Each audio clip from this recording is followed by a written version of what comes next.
살아계신 하나님의 말씀 함께 보시겠습니다. 오늘 하나님의 말씀은 출애굽기 19장 1절로 6절 말씀입니다. 출애굽기 19장 1절로 6절 말씀까지 오늘 우리에게 주시는 하나님의 말씀, 우리 한 절씩 교독해서 읽으시면서 하나님의 말씀으로 우리의 마음에 새기고 또 말씀으로 우리 함께 은혜를 나누기를 원합니다. 제가 먼저 1절 말씀 읽겠습니다. 이스라엘 자손이 애굽 땅을 떠난 지 3개월이 되던 날 그들이 시내 광야에 이르니라. 그들이 그 믿음을 떠나 시내 광야에 이르러 그 광야에 장막을 치되 이스라엘이 거기 산 앞에 장막을 치니라. 모세가 하나님 앞에 올라가니 여호와께서 산에서 그를 불러 말씀하시되 너는 이같이 야곱의 집에 말하고 이스라엘 자손들에게 말하라. 내가 애굽 사람에게 어떻게 행하였으므과 내가 어떻게 독수리 날개로 너희를 업어 내게로 인도하였음을 너희가 보았느니라. 세계가 다 내게 속하였나니 너희가 내 말을 잘 듣고 내 언약을 지키면 너희는 모든 민족 중에서 내 소유가 되겠고 너희가 내게 대하여 제사장 나라가 되며 거룩한 백성이 되리라. 너는 이 말을 이스라엘 자손에게 전할지니라. 아멘. 사람들은 다 살면서 관계를 맺게 되고 또 관계 속에서 살아가게 됩니다. 행복한 사람의 특징은 다른 사람과 모든 관계 속에서 좋은 관계를 많이 맺고 사는 사람, 그런 사람들이 행복의 지수가 높다고 우리들에게 이야기하지요.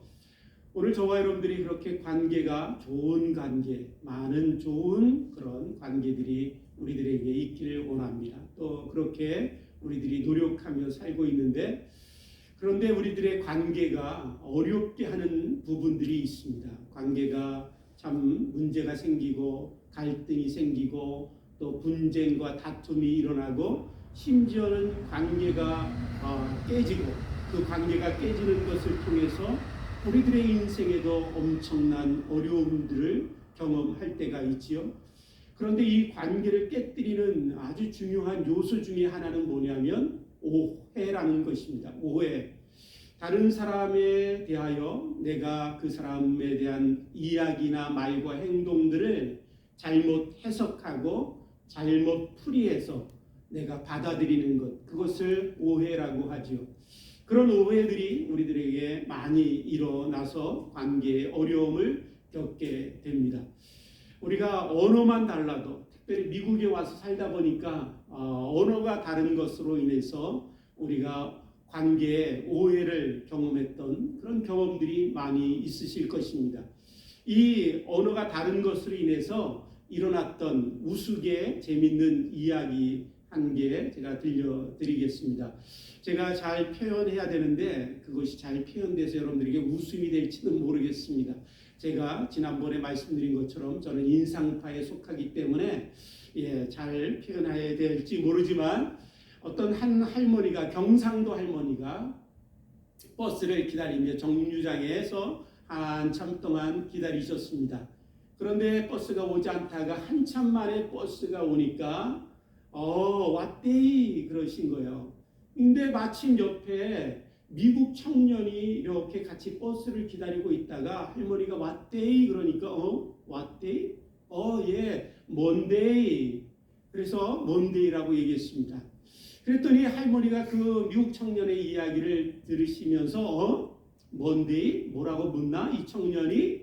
그래서 이 할머니가 그 청년에게 버스데이 그러니까 이 청년이 오늘 생일에 대해서 얘기하시나? 그래서 이 청년이 그 할머니에게 해피 버스데이 그랬더니 할머니가 이렇게 말씀하셨다고 합니다. 아니데이 직행 버스데이 그렇게 이야기하셨다는 유머가 있습니다. 사랑하는 성도 여러분, 우리가 누군가를 언어를 통해서 오해를 경험하고 그 오해가 이런 유머로만 끝나면 얼마나 좋겠습니까? 그러나 이 우리들 가운데 있는 오해들이 유머적인 그런 적은 일들로 끝나는 것이 아니라 아주 심각한 문제들을 만들어내고 그것이 우리들의 인생을 파멸적으로 몰아갈 수 있다라는 것을 우리들에게 우리의 경험을 통해서 또한 하나님의 말씀은 우리들에게 들려주고 있습니다. 성경에 보시면 하나님께서 사람을 창조하셨지요. 사람을 창조하시고 그들을 에덴 동산에 두시면서 에덴 동산 중앙에 선악을 알게 하는 열매를 맺는 나무를 두셨습니다. 그 선악을 알게 하는 열매를 맺는 나무를 두셨는데 그때 마침 사탄이 와서 아담과 하와를 유혹합니다. 저 동산 중앙에 있는 저 나무를 하나님이 먹지 못하게 하신 이유가 뭔지 아느냐? 너가 그것을 따서 먹는 날에는 너의 눈이 밝아져서 너희가 하나님처럼 될 것이니라. 마침 하나님께서 아담과 하와를 향해서 더 좋은 것이 있는데 혹시라도 저들이 저 중앙에 있는 열매를 따먹고는 나처럼 될까봐, 하나님처럼 될까봐 하나님이 금지하시고 숨기시고 비밀을 감추시고 그래서 명령하시기를 너가 그것을 먹는 날에는 죽게 될 것이다라고 마치 그렇게 하나님이 말씀하신 것처럼 사탄이 아담과 하와를 유혹하지요. 그 이야기를 듣고는 아담과 하와가 하나님을 오해했습니다. 하나님이 참 저 동산 중앙에 있는 열매를 따먹지 못하게 하신 것은 우리가 하나님처럼 될 수 있을까봐 저러신 것이구나. 그래서 그들의 동산 중앙에 있는 열매를 사단의 유혹을 따라서 따먹습니다. 여러분, 사실은 하나님께서 동산 중앙에 그 나무 열매를 두신 이유는 사람들에게 자유라고 하는 놀라운 축복을 주시기 위하여 동산 중앙에 그 나무 열매를 두신 것이었습니다. 그들이 로봇으로 창조된 것이 아니라 그들이 스스로 선택하고 결정할 수 있는 그렇게 놀라운 하나님의 축복, 자유를 그들에게 주시기 위하여 그 동산 중앙에 나무 열매를 주셨는데 사탄의 말에 유혹에 넘어가서 하나님을 오해한 하와와 아담이 열매를 따먹고는 그 결과로 인하여 모든 사람들이 죽게 되었고 그 죽음의 고통과 아픔이 오늘까지 우리들에게 있지요. 여러분, 오늘 저와 여러분들의 삶 속에도 오해라는 것들이 일어날 때 늘 꼭 기억하시기 바랍니다. 우리 뒤에 있는 악한 영, 마귀 사탄은 끊임없이 우리들 가운데 오해라는 것들을 일으켜서 서로의 관계를 깨뜨리고 서로 싸우게 하고 전쟁하게 하고 그래서 파멸 가운데 우리를 떨어뜨리려고 하는 악한 마귀 사탄의 역사가 우리들의 오해 가운데 있다는 것을 여러분들 기억하셔야만 합니다. 그런데 이처럼 우리들에게 오해라는 것은 우리들의 인생을 이렇게 파멸적인 자리 가운데 인도할 수 있을 만큼 무서운 것인데 이 오해라는 것은 단지 어떤 개개인들에게만 일어나는 것은 아닙니다. 오해라는 것은 개인들에게도 일어나지만 집단적으로 한 집단에 일어나기도 하고 한 공동체에 있는 모든 사람들에게 동일하게 오해라는 것들이 일어날 때도 있습니다. 그 대표적인 민족이 누구냐면 이스라엘 백성입니다. 이스라엘 백성들은 하나님을 오해했습니다. 하나님께서 이스라엘 백성들을 선택하고 부르신 이유는 무엇이었냐면 그들이 특별하고 그들이 정말 다른 민족보다 뛰어나고 그들이 다른 민족보다 더 위대했기 때문에 그들을 선택하여 부르신 것이 아니셨습니다. 신명기 7장 7절의 말씀에 보면 뭐라고 말씀하시냐면 이렇게 우리들에게 말씀하시지요. 하나님께서 그들을 부르신 이유는 뭐냐면 그들이 다른 민족보다 너무나 적기 때문이다라고 말씀하고 계세요. 보잘것없고 연약하고 그 어떤 민족보다 참으로 연약한 민족이었기에 하나님은 그 이스라엘 백성들을 선택하여 부르시고 하나님의 뜻을 이루시겠다고 그들을 하나님의 백성 삼으셨다라고 말씀하고 계십니다. 뿐만 아니라 하나님께서 이스라엘 백성들을 선택하신 이유는 뭐냐면 아브라함을 하나님이 부르실 때 그에게 하셨던 약속을 이루시고 성취하시기 위하여 이스라엘 백성들을 애굽에서 구원하시고 그들을 하나님 백성으로 삼으신 것입니다. 아브라함에게 하나님이 뭐라고 말씀하시지요? 내가 너에게 복을 줄 것이니 너는 복이 될지니라. 땅의 모든 민족이 너로 말미암아 복을 얻을 것이니라 라고 말씀하고 계세요. 아브라함을 부르신 이유는 뭐냐면 그를 통하여 모든 민족이 하나님의 복을 얻고, 그래서 그 모든 민족이 하나님 앞에 돌아오고 하나님을 알게 되고 하나님을 예배하고 하나님 안에서 하나님이 주시는 복을 누리게 하시기 위하여 하나님이 아브라함을 부르셨다라는 거예요. 그 놀라운 하나님의 약속을 이루시기 위하여 이스라엘 백성들을 부르셨습니다. 그런데 이스라엘 백성들이 그 하나님의 놀라운 부르심의 목적과 의미는 잊어버리고 하나님의 그 놀라운 계획을 오해했습니다. 마치 자신들이 어느 민족보다 뛰어난 것처럼, 우리는 다른 어떤 사람들보다 위대한 것처럼, 그래서 교만하고 목이 뻣뻣한 민족이 되었고 선민의식으로 가득 찬 그런 민족이 되었지요. 그래서 오직 유대인만이 하나님의 백성이고 유대인만이 오직 구원을 얻는다라고 생각하는 백성이 되었습니다.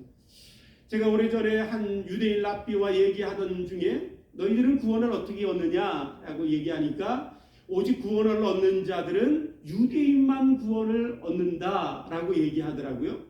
그래서 제가 물어봤습니다. 나도 구원을 받고 싶은데 그러면 너희들이 말하는 것처럼 유대인만 구원을 얻는다면 나도 유대인이 되고 싶으니 그러면 내가 어떻게 유대인이 될 수 있는지 좀 알려달라 이야기를 했습니다. 그때 그 이야기를 듣던 유대 랍비가 정색을 딱 하면서 저에게 이렇게 대답했습니다. 그럴 일은 절대 없다. 너는 결코 유대인이 될 수 없어. 제가 다시 물었습니다. 나도 구원받고 싶다. 그럼에도 불구하고 그는 분명하게 얘기합니다. 너는 유대인으로 태어난 것이 아니기 때문에 유대인이 결코 될 수 없으니 그런 헛된 생각 하지 말라라고 얘기합니다. 여러분, 이렇게 하나님의 뜻을 오해하고 하나님의 목적을 오해했던 이스라엘 백성들, 그들은 목이 뻣뻣하고 교만하고 선민 사상에 범해서 그들이 하나님의 뜻을 이루는 그 민족으로 쓰임받는 것 가운데서 실패한 민족이 되었습니다. 그래서 로마서 11장 말씀에 보면 하나님께서 이스라엘 백성들에게 말씀하시기를 이렇게 말씀하시죠. 그 백성이 하나님의 목적과 의도와 뜻을 분명하게 알지 못하고 그들이 하나님을 오해해서 그들이 하나님의 목적과 계획대로 온 세상 열방을 구원하는 하나님의 놀라운 복의 통로로 쓰임받는데 실패했다. 그들은 넘어진 민족이 되었고 마치 나무의 가지가 꺾인 것처럼 그 꺾여진 가지와 같은 자가 된 자들이 바로 이스라엘 백성이다라고 우리에게 들려주고 있습니다. 오늘 저와 여러분들이 하나님을 믿고 이 자리에 예배하기 위해서 나왔습니다. 혹시 우리들에게도 하나님을 향한 오해가 있는지, 우리의 신앙의 삶이 하나님의 뜻과 목적을 분명하게 바르게 이해하고 하나님을 섬겨가고 있는지, 아니면 우리도 무언가 하나님을 오해하고 잘못 생각하고 하나님의 의도와 뜻을 잊어버리고 나의 의도와 목적을 따라 우리가 하나님을 섬겨가고 있는지, 이 시간에 우리의 참으로 신앙을 다시 한번 점검하고 살펴보는 이 시간이 되길 원합니다. 하나님께서 애국 백성 가운데 종되었던 이스라엘 백성들을 하나님의 은혜로 구원해 내셨습니다. 그리고 그들을 인도하셔서 이제 광야길을 걷게 하셨지요.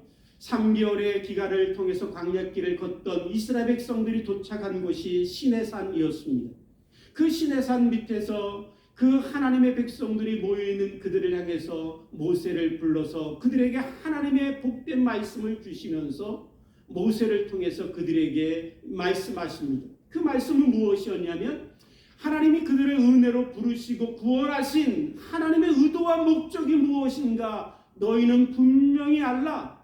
모세에게 말씀하십니다. 너는 가서 내 백성들에게 내가 그들을 구원하여 낸 이유와 목적이 무엇인가 그들에게 분명히 전하라 라고 말씀하십니다. 모세는 그 하나님의 말씀을 따라 이스라엘 백성들에게 하나님의 목적이 무엇인가를 들려줍니다. 그 말씀이 바로 5절과 6절에 있는 말씀이지요. 5절 6절 보시면 이렇게 말씀하십니다. 세계가 다 내게 속하였나니 너희가 내 말을 잘 듣고 내 언약을 지키면 너희는 열국 중에서 내 소유가 되겠고 너희가 내게 대하여 제사장 나라가 되며 거룩한 백성이 되리라. 하나님은 이스라엘 백성들을 구원하신 목적이 세 가지라고 우리에게 들려주고 있습니다. 첫 번째는 그들이 하나님의 소유되는 것이고, 두 번째는 그들이 하나님 앞에서 하나님 나라의 제사장이 되는 것이었고, 세 번째는 그들이 거룩한 하나님의 백성 되는 것이었습니다. 이 세 가지 목적을 위하여 하나님이 애굽의 종되었던 이스라엘 백성들을 구원해 내셨다 말씀하고 계시지요. 그런데 이 세 가지 목적이 바로 동일하게 놀랍게도 하나님이 예수 그리스도 하나님의 아들을 통하여 우리를 구원하신 목적과 똑같은 목적입니다. 예수 그리스도를 통하여 그 핏값으로 우리를 사시고 죄로 인하여 영원히 죽어있던 우리들을 하나님이 왜 구원하시고 왜 하나님이 우리를 살려주셨을까요? 잘 먹고 잘 살기 위해서? 남들보다 더 부유하기 위해서? 여러분, 오늘 남들보다 우리가 원하는 대로 기도하며 하나님이 우리의 기도에 응답해 주셔서 내 자녀들이 잘 되는 것들을 위해서 하나님이 우리를 참으로 구원하신 그 의도와 목적이 거기에 있는 것입니까? 하나님은 오늘도 우리에게 분명하게 말씀하고 계십니다. 내가 너희를 구원한 목적이 바로 이 세 가지다 라고 말씀하시지요. 그래서 베드로 전서 2장 9절 말씀을 통해서도 동일하게 우리에게 하나님이 말씀하십니다. 오직 너희는 택하신 족속이여 왕같은 제사장이여 거룩한 나라여 그 소유된 백성이니 이는 너희를 어두운 데서 불러내어 그의 기이한 빛에 들어가게 하신 자의 아름다운 덕을 선전하게 하려 함이니라 라고 우리에게 말씀하고 계십니다. 오늘 사랑하는 성도 여러분, 이 시간에 다시 한번 나를 구원하신 그 하나님의 의도와 목적이 무엇인가 다시 한번 듣고 우리들의 신앙의 삶을 바로 세워서 하나님이 원하시는 목적과 의대로 우리의 삶을 살아가는 축복이 저와 여러분들 가운데 있게 되길 원합니다. 첫 번째로 하나님이 말씀하시지요. 하나님의 참으로 부르심의 목적은 나로 하나님 백성 되게 하시기 위하여, 하나님 소유되게 하시기 위하여 저와 여러분을 부르셨습니다. 여러분 믿게 되기를 주님의 이름으로 축복합니다.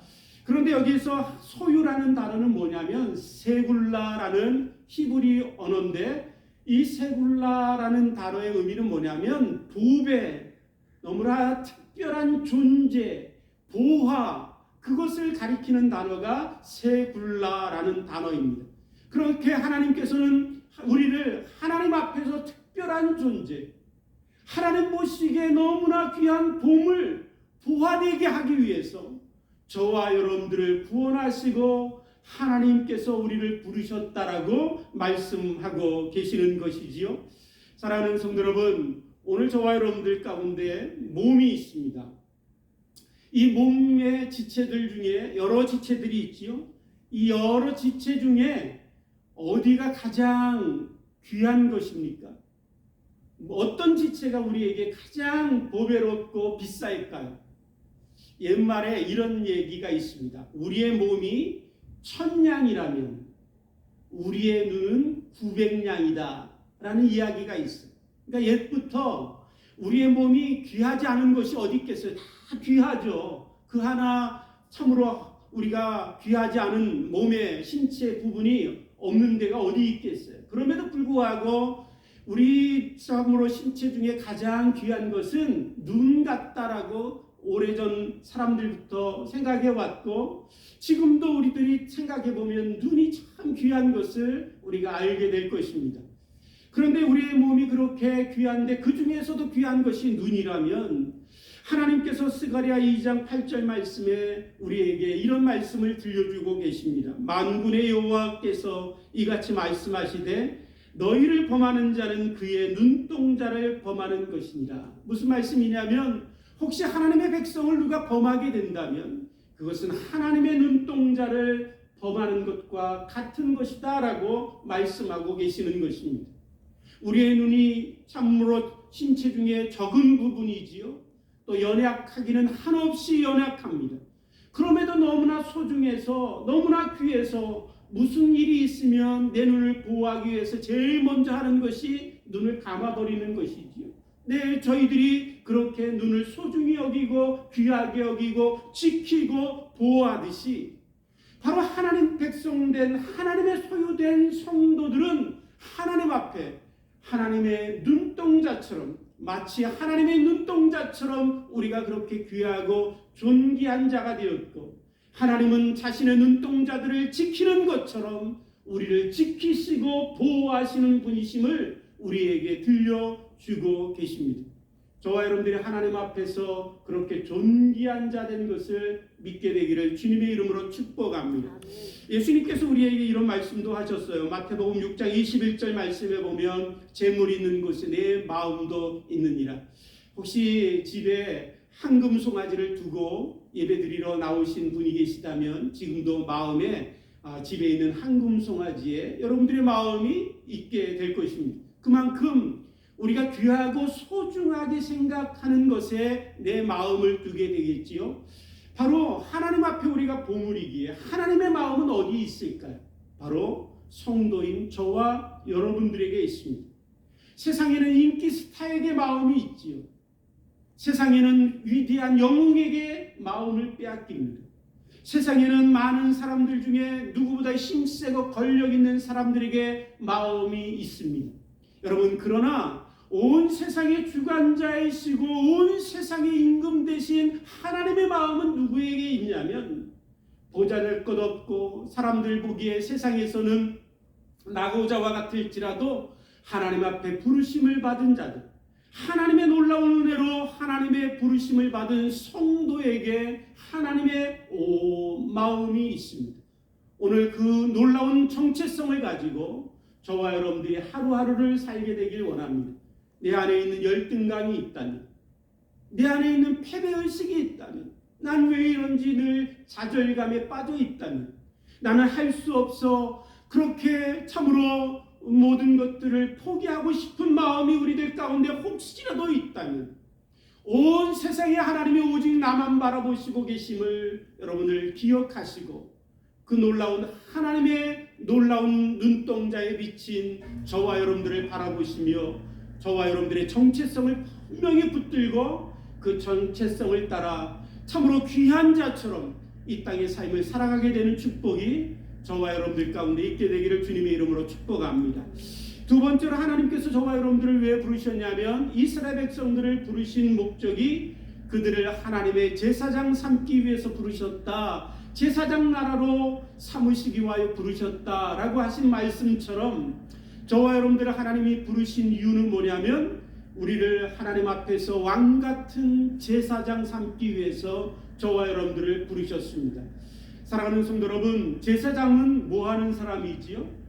제사장은 백성들을 위해서, 백성들을 대신해서 그들이 무엇인가 잘못하고 하나님 앞에 죄를 범하면 그들을 대신하여 제물을 가지고 하나님 앞에 나아가 제사를 드리며 하나님 앞에 구하는 자이지요. 하나님, 저들의 죄를 용서해 주시고 저들을 사하시고 저들에게 복을 내려 주옵소서. 그렇게 하는 사람이 제사장이지요. 혹시 백성들의 아픔이 있고 상처가 있고 눈물이 있다면 그것도 하나님 앞에 갖고 나아가서 하나님의 백성들의 눈물을 보십시오. 하나님, 저 참으로 하나님의 백성들이 상처로 아픔으로 신음하고 있습니다. 하나님, 저들을 치료하시고 회복시켜 주십시오 라고 하나님 앞에 나아가서 하나님의 백성과 사람들과 하나님 사이에 서서 중보자의 역할을 하는 사람이 바로 제사장입니다. 여러분, 제사장 이 역할이 바로 오늘 저와 여러분들을 부르신 하나님의 목적과 의도라고 하나님이 우리에게 들려주고 계시는 것입니다. 오늘 저와 여러분들이 어느 곳에 있든지 어디 자리에 있든지, 혹시 내가 회사에 있다면 그 회사에서 가장 중요한 사람이 누구일까요? 여러분, 세상의 관점으로 보면 사장님이시고 거기에 높은 사람이 그 회사에서 가장 귀할 것입니다. 그런데 여러분, 하나님 관점에서 보면 그 회사에서 가장 귀한 사람이 누구냐면 그 회사에 있는 하나님의 사람, 그 회사의 자리에서 직원의 자리에 있지만 말단의 자리에 있지만 하나님과 그 회사에 속한 그 사람들의 중앙에 서서 그 중보의 역할을 감당하며 하나님의 앞에 구하고 간구하고 있는 제사장 역할을 하고 있는 하나님의 백성이 하나님 앞에는 가장 귀한 자입니다. 가장 소중한 자이죠. 여러분, 가정에서도 그렇고 직장에서도 그렇고 어느 모임에 가서든지 저와 여러분들이 하나님 앞에서 하나님과 그들 사이에 서서 오늘 하나님 앞에 그들을 중보하고 있는 그 놀라운 사명이 우리들 가운데 있다라는 것을 꼭 기억할 수 있게 되길 원합니다. 특별히 제사장이라는 이 단어에는 뭐 어떤 의미가 있냐면 서 있다라는 의미가 있어요. 서 있다 의미. 서 있다라는 건 뭐예요? 종이 서 있습니까? 임금이 서 있습니까? 주인이 서 있습니까? 종이 서 있지요? 제사장의 의미는 서 있다라는 의미예요. 다시 말씀드리면 제사장은 봉사자예요. 제사장은 섬기는 자예요. 제사장은 자기보다 내 주위에 있는 사람을 위하여 살아가고 있는 사람들이에요. 바로 성도는 이 땅에서 여러분 참으로 종된 자로 섬기는 자로 살아가는 사람들입니다.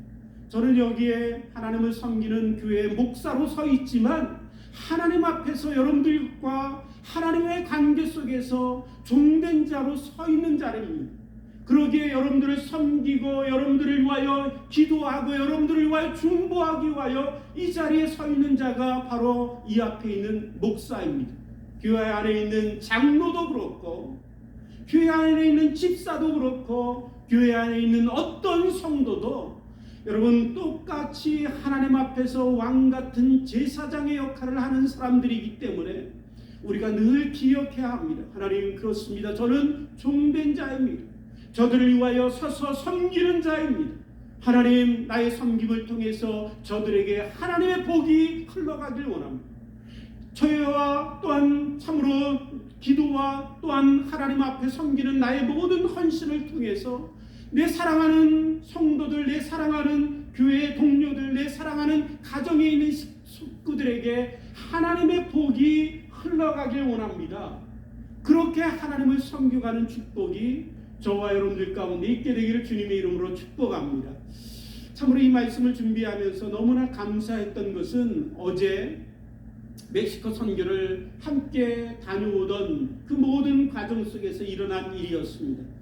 조그만 교회에서 참으로 멕시코 선교를 하는 것이 힘들고 어렵지만 그럼에도 불구하고 각자 힘을 다해서 헌금하시고 준비하시고 동참하시고 또 무더운 113도 114도 되는 그 땅에 가서 또한 그곳에 사는 분들을 섬기고 음식을 준비하고 준비한 것들 가져간 것들을 아이들에게 나눠주고 안아주고 하던 그 모습들을 보면서 참으로 이 말씀을 준비하면서 하나님, 우리 주교회에 복을 주시니 감사합니다.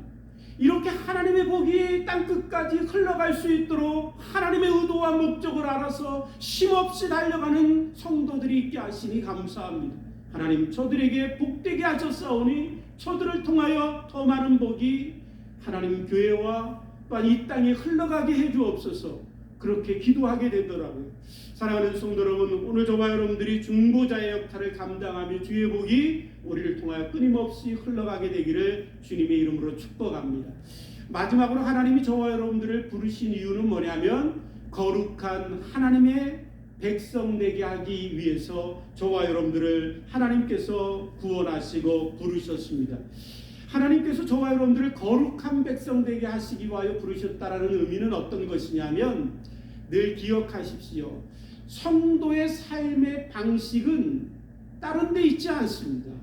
성도의 능력은 다른 곳에 있는 것이 아닙니다.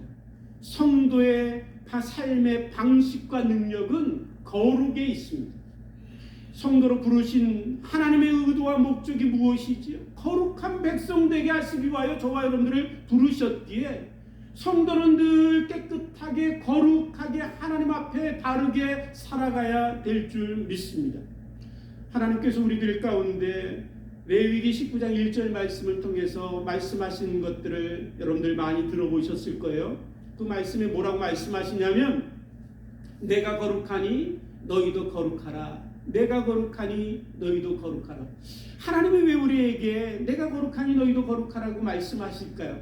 그 목적은 어떤 것이냐면 그 말씀 안에 하나님의 열망이 있기 때문에 그래요. 하나님의 간절한 열망. 그 하나님의 간절한 열망이 뭐냐면 우리에게 하나님이 임하시는 것입니다.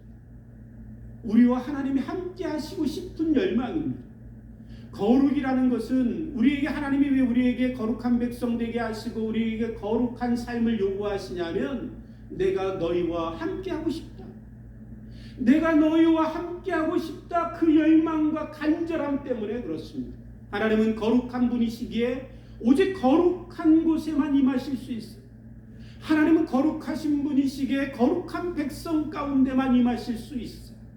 그러기에 하나님은 열망을 담아 우리에게 동일하게 말씀하십니다. 내가 거룩하니 너희도 거룩해다. 나는 너와 함께하고 싶다. 여러분, 사랑하는 성도 여러분, 하나님 우리를 부르신 목적은 늘 나와 하나님이 함께하시기 위하십니다. 영원히 함께하시기 위하여 저와 여러분들을 거룩한 백성 되게 하신 것을 기억하시고 늘 삶의 방식은 거룩이라는 것을 기억하면서 깨끗하고 바르고 하나님의 말씀 따라 순종하며 거룩한 삶을 우리가 살아가게 되기를 주님의 이름으로 축복합니다. 사랑하는 성도 여러분, 하나님을 오해한 백성이 아니라 하나님의 의도와 목적을 바로 알아서 하나님의 기쁨이 되고 하나님이 주신 복을 누리는 저와 여러분들이 되기를 주님의 이름으로 축복합니다. 함께 기도하시겠습니다. 하나님 아버지 감사합니다. 주님의 은혜 가운데 저희들을 불러주시고 하나님의 의도와 목적이 무엇인가 분명하게 들려주시니 감사합니다. 그 목적과 의도를 하나님 우리가 바르게 알고 바르게 붙들고 바르게 신앙생활해서 우리의 삶에 하나님이 주시는 복이 넘치게 하시고 하나님의 기쁨이 되게 하시고 우리에게 함께 하신 하나님을 인하여 우리 안에 하나님의 기쁨이 충만한 우리들의 삶이 될 수 있도록 하나님 축복하시고 인도해 주옵소서.